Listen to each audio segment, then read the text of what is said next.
आवाज जनतेचा, लढा सर्वसामान्य जनतेच्या न्याय व हक्कांसाठी।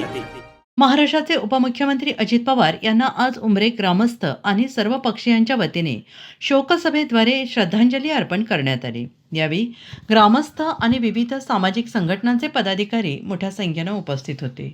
यावेळी ज्येष्ठ नेते प्राध्यापक दत्तात्रय अडसरे, तनपुरे कारखान्याचे चेअरमॅन नामदेवराव ढोकणे, साहेबराव दिशिंग, सुनील भाऊ अडसरे, भास्करराव ढोकणे, अर्जुन बाचकर, भाऊराव ढोकणे, इंजिनियर गोरक्षनाथ दुशिंग, राजेंद्र हुंडे, कडूमामा, कुंडलिक ढोकणे, बाबुराव पटारे, लक्ष्मण तात्या ढोकणे, सरपंच सुरेश साबळे, उपसरपंच संजय अडसुरी, शिवसेनेचे दीपक पंडित, काँग्रेसचे बबनराव ढोकणे, छत्रपती प्रतिष्ठानचे गोरक्षनाथ शेजूळ, लक्ष्मण पटारे, जालिंदर ढोकणे, छगनराव दुशिंग, सुरेशनाना ढोकणे, सोपानकाका दुशिंग, बाबासाहेब ढोकणे, ज्येष्ठ मार्गदर्शक रघुनाथ ढोकणे आदी उपस्थित होते।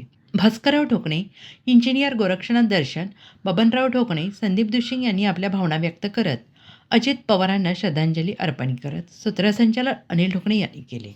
आवाज जनतेसाठी लक्ष्मण पेटारे, उमरे। नवनवीन घडामोडी आणि सत्य बातमी पाहण्यासाठी आजच आमच्या YouTube चॅनलला सबस्क्राईब करा, शेअर करा आणि लाईक नक्की करा।